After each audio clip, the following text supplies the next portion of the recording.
Words at War, presenting Gwen Du's Prisoner of the Japs.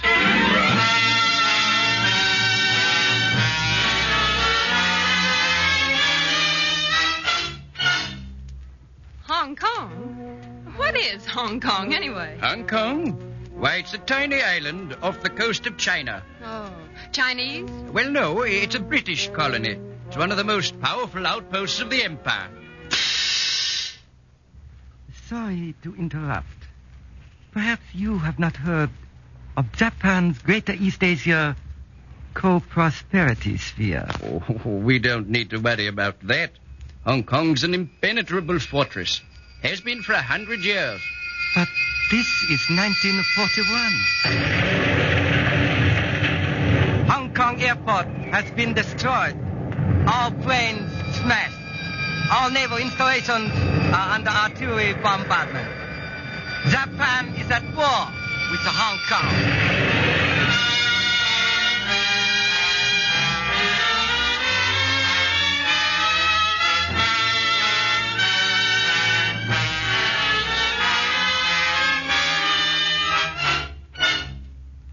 Words at War. Tonight, the National Broadcasting Company, in cooperation with the Council on Books in Wartime, brings you another in its series of radio adaptations of important books of this war. Each week, selected episodes are dramatized from some of the most stirring of our war-inspired literature. Tonight, we hear the story of an American newspaper woman who happened to be in Hong Kong on the day the Japanese attacked. The book is Prisoner of the Japs. The author is Gwen Du.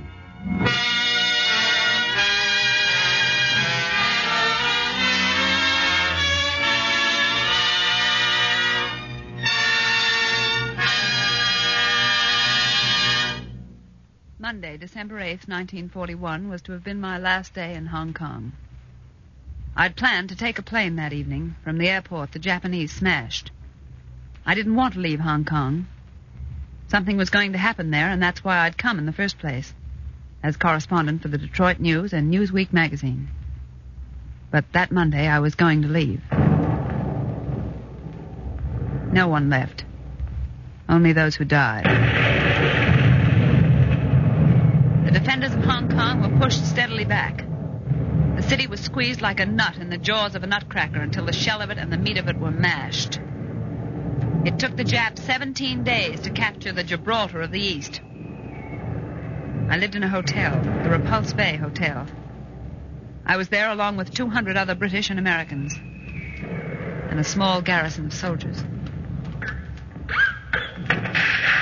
Take time for a cup of tea, soldier? I can't see you, so I don't know who you are. Just a second, miss. After I get this one. Maybe I got that one. Name's Arden, miss. I know you. I recognize your voice. I hope you got him. What difference would one more make? I ask you, what difference? You kill them, and they keep on coming. Please have some tea, Arden. Just a sip. Here, give me your hand. It's so dark in here, you might spill it. Careful.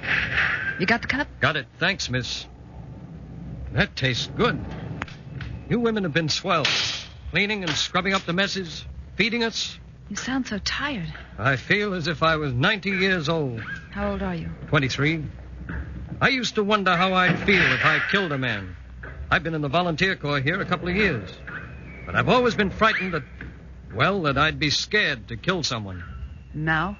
Now, if I could personally kill every Japanese on this island, I'd be happy.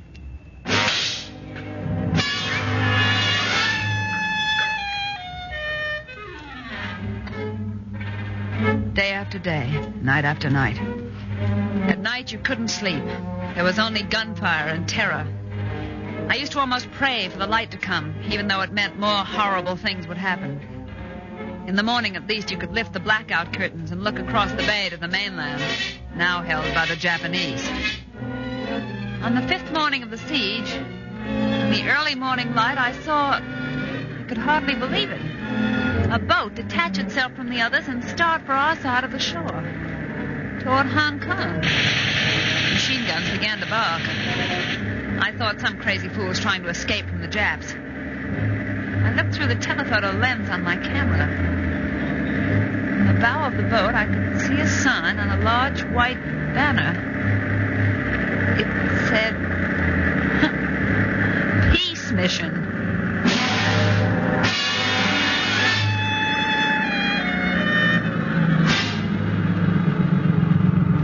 is incredible, Major. Like everything else today, Miss Dew. 3 Japanese officers coming into the heart of Hong Kong? Look at them. Strutting up the steps As I could get a picture. I am Colonel Tada of Military Information. I am Major Boxer of His Majesty's... Young lady, Yes? that camera, you are a photographer.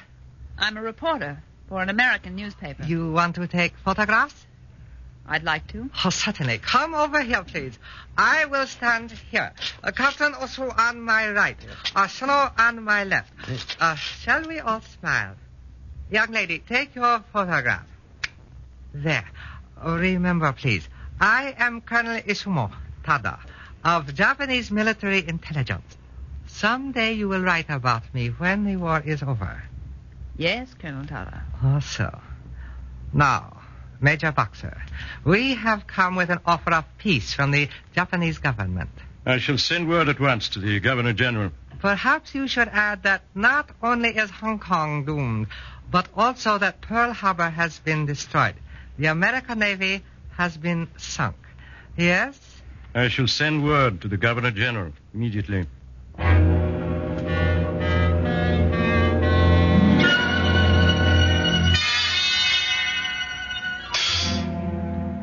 The answer, Colonel Tada, is no surrender. No surrender? Indeed. No surrender. You shall have until 4 o'clock this afternoon to change your minds. The war shall be resumed if we do not hear from your government. This is all then, I think. Come, Asano. Also, Major Boxer, you will order your men to withhold fire till 4 o'clock. Then, if we have heard no more from you, the war will go on. Good afternoon. Yo, forget.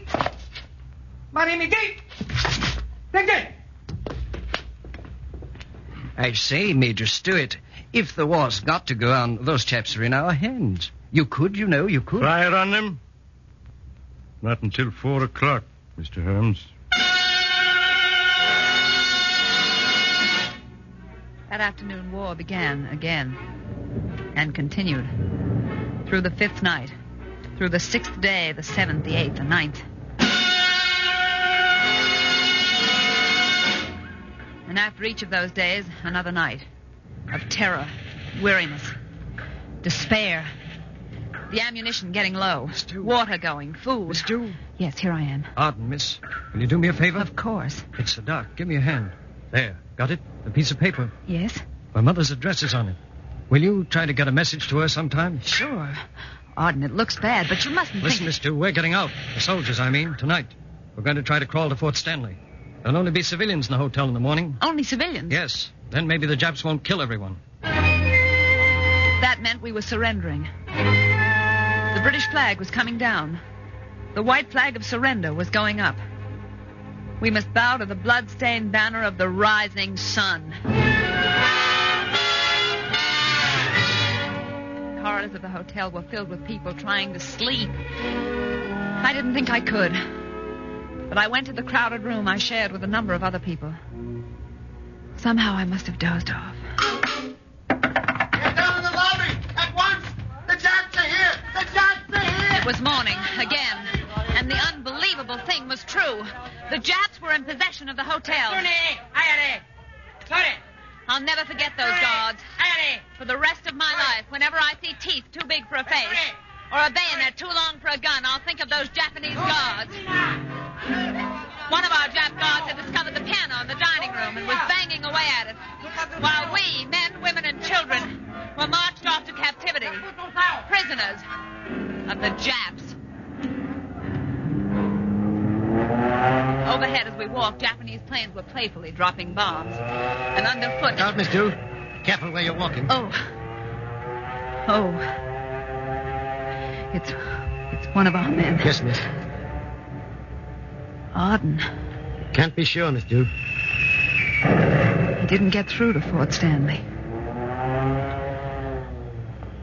Why don't they bury these men? Japs don't bury their enemies, miss. Didn't you know? They consider it a particularly delicate form of insult to let them lie there, day after day in the sun under the flies. When we reached the city, the guards finally let us sit down in the gutter and rest. After carrying 45 pounds of camera equipment all day, I was pretty glad of a rest. Towards evening, we ended up in a deserted paint factory. No furniture, no plumbing. Just 3 empty floors. And 1 candle to each floor. We were packed in like pigs in a stockyard, so close we could hardly sit down. 200 frightened, homeless people. And like people everywhere, we took out our feelings in different ways. Some in weeping. I will lift up mine eyes unto the hills, from whence Some in cometh prayer. my help. My help cometh from the Lord, I would which be made much heaven and earth. obliged if you'd take your elbow out And of a few my took it out in quarreling. Your Highness. Where shall I put it, Your Nerves, Highness? I Well, guess. you have to hold that box in your arms if you put it down. In this crowd? Everything I got is in this box. And who's going to steal your trash? We've got Trash! no- Oh, fired me hands free. I'll show you who was Oh, trash. do you two have to quarrel? Aren't things bad enough already? Yes, for goodness sakes, you shut up. Think of the children. After all, this is Christmas Eve. Now, look here, people. I know we all feel awful, but we've got to keep our chins up. Let's try to think about something else. It's Christmas. Can somebody sing a carol, perhaps? Oh, Christmas carols. Oh, I mean it. Now, let's try. Come along, somebody. Who knows the old little town of Bethlehem? Oh, little... They were trying. Hard. As for me, well, I'm a newspaper woman, and come I on, was busy somebody. keeping I my can't eyes do it open. alone. That was my job. Most of the people in the room I knew, but the Japs had thrown in a few strangers with us. One of these was a nurse sitting right beside me. Oh, here's a song everybody knows. You're a Red Cross nurse, aren't you? Yes, You see much of the fighting? yes. Where were you? At St. Stephen's Hospital. Oh, It was the day before yesterday, early in the morning. Hundreds of wounded British and Canadian soldiers. Some of them even lying on the floor. And then the Japs came. They killed Dr. Whitney. Dr. Black, too. The Japs tore the bandages off the wounded men. Ran their bayonets through them. For practice. For fun. Then they took us, the nurses, away, one by one. We were there all day, all night. You are a reporter, aren't you? yes, I am. Then tell them what happened to me, to the rest of the nurses. Tell them in America, so they'll know what our enemies are like.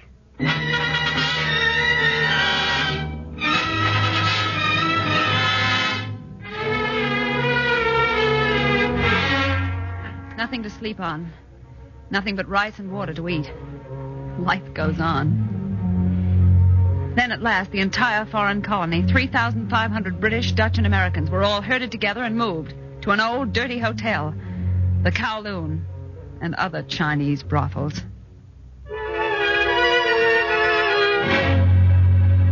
You are now prisoners of Japan. Any infringement of orders will be punished by death, according to military law.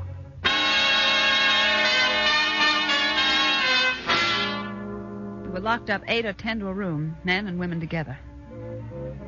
One day I was alone, trying to sleep. Suddenly I became conscious that someone was standing beside me.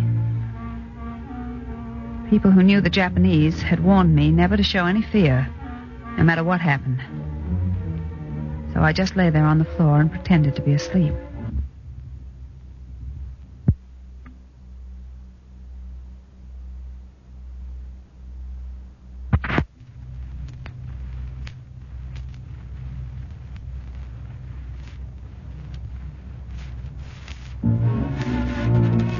And then I felt something cold, smooth, and sharp on my throat.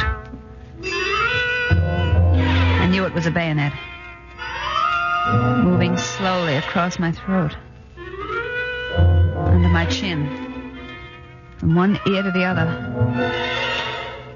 I could feel the point resting for a moment under my left ear, under the jugular vein. Then it slid back again across my throat. Cold, smooth, Stop. I didn't breathe. It was a long, long time. Finally, I heard a sigh. Then the toe of a boot gave me a kick. I opened my eyes, and one of the guards was standing over me, grinning at his little joke. Missy afraid? No.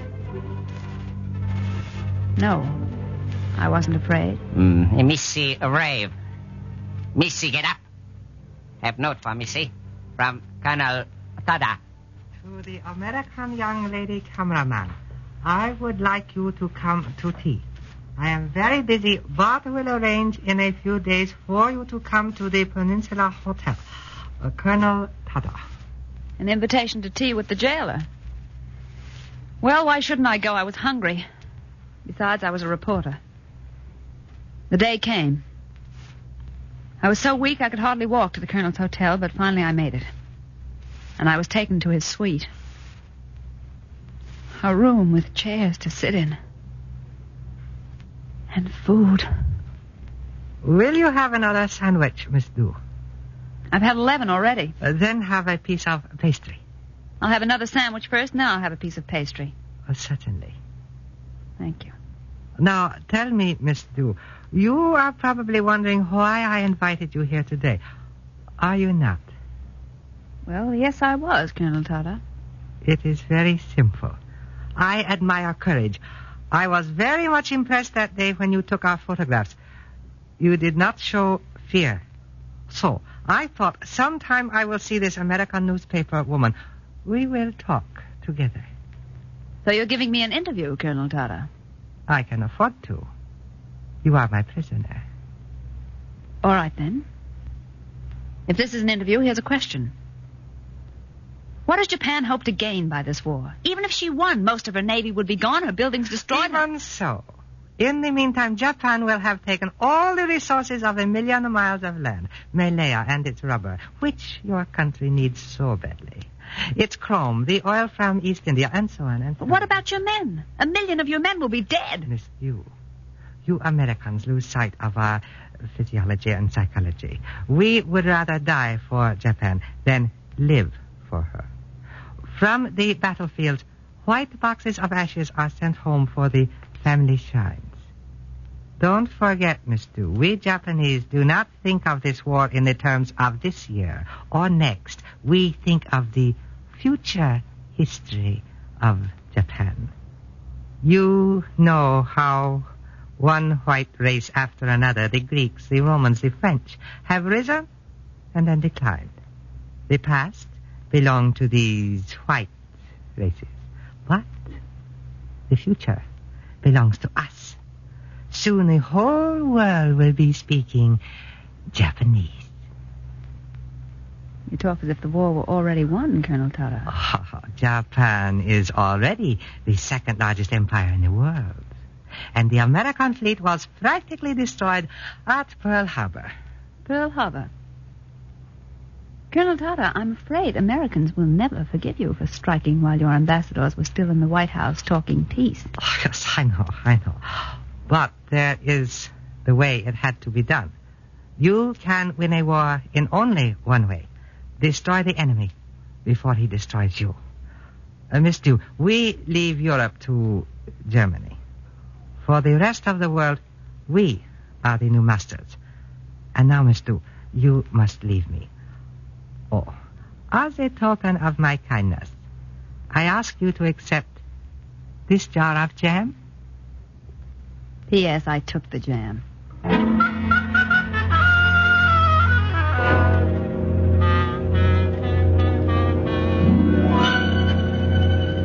I told you, Miss Du, you ought to leave. I told you. And you just kept saying there's going to be a war and you wanted to see the balloon go up. And it did, didn't it, Sergeant? The balloon went up all right. I just didn't think the blooming thing had come down. Now, Miss Du. Tears from such as you. I am surprised, Miss Du. Now, we'll be all right. From the hotel, we were taken to a large internment camp. It was crowded and filthy, and we still had the same starvation diet. We set up a sort of primitive housekeeping. Everyone had duties, cooking, washing, sanitation. By now, we'd been prisoners 6 months. There was one thing that kept us from despair. We'd heard rumors that there was to be an exchange of prisoners, so many Americans for so many Japs. No one knew who the lucky ones were to be, but we all made plans. And in the meeting hall, someone had drawn a map of the Pacific on the wall, with our probable route home. We were weak, we were ill and homesick. But we tried to keep up our spirits.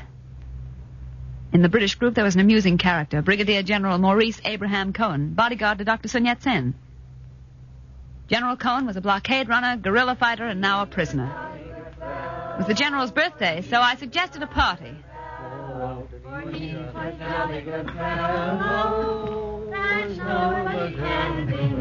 A speech. Yeah, speech. Yeah. Ladies and gentlemen, I accept this party as a tribute to my charm and good looks.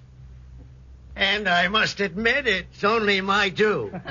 What with this rice and water diet, my figure now has the graceful curves of a picket fence. Right.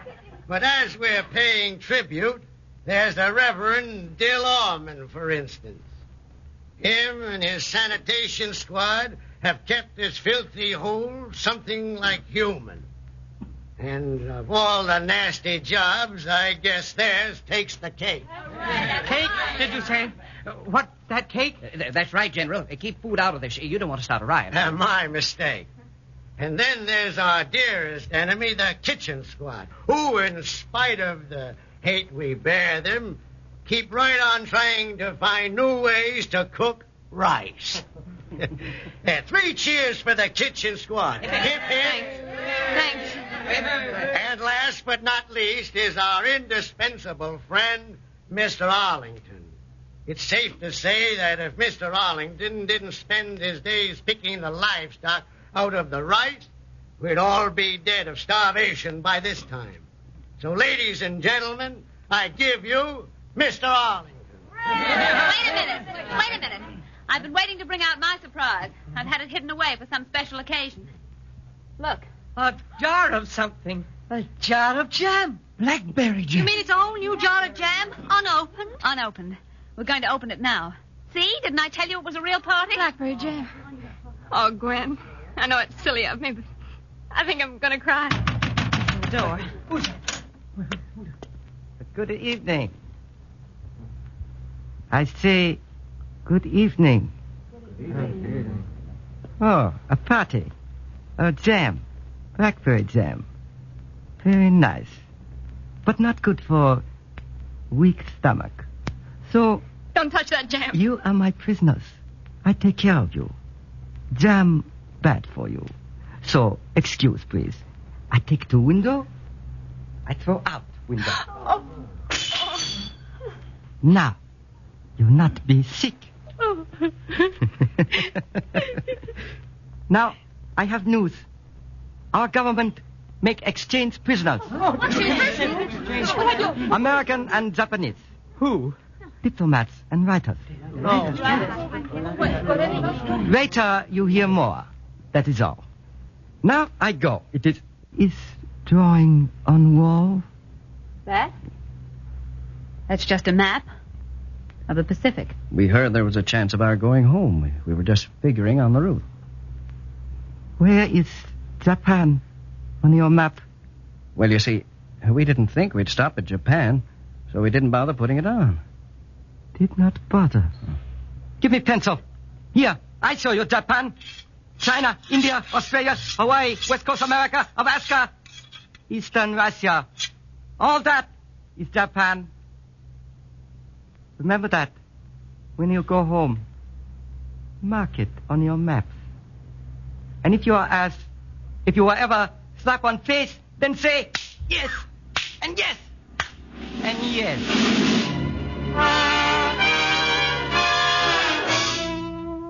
Well, we could bear anything now. We were going home. And at last the exchange was made and the rescue ship set out. The Osamu Maru from Yokohama to meet the Grips home from New York. After 7 months of starvation and torture, we were actually sailing the route we had traced so often on our map. Hong Kong, Saigon, past Singapore. Singapore, through the Indian Ocean, down the East African coast, and into Lorenzo Marquez.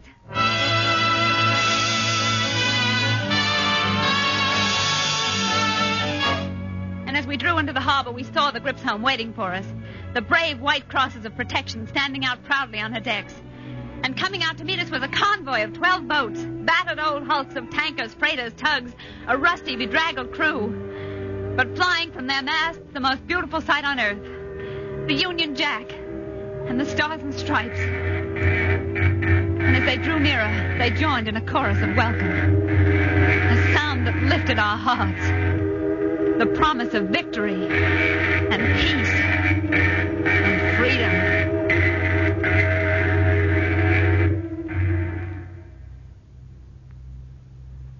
We present in person the author of Prisoner of the Japs, Gwen Dew. Some of us came home, but 150,000 Allied soldiers and civilians are still prisoners of the Japs. Tonight we have tried to tell you what that means. We have forced ourselves to speak of those days so that you may understand Japan. She has taken 1 million square miles of territory, and we have won back 200 square miles. Perhaps if you can remember what we have said tonight, it will help us to crush Japan's new empire before the friends we had to leave have died, prisoners of the Japs.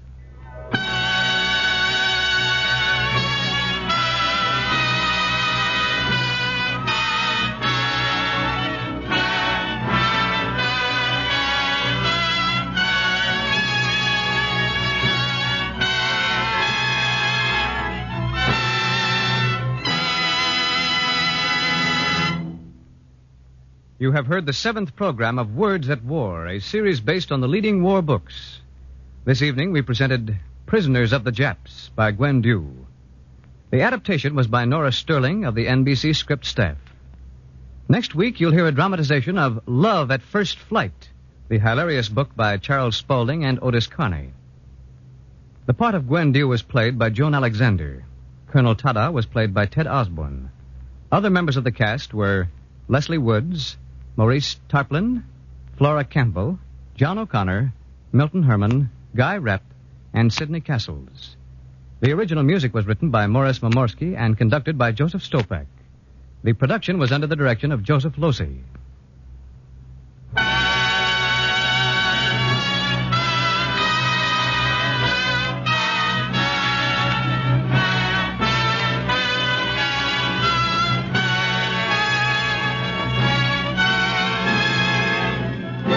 The program has been presented in cooperation with the Council on Books in Wartime by the National Broadcasting Company and the independent radio stations associated with the NBC network. This program came to you from New York.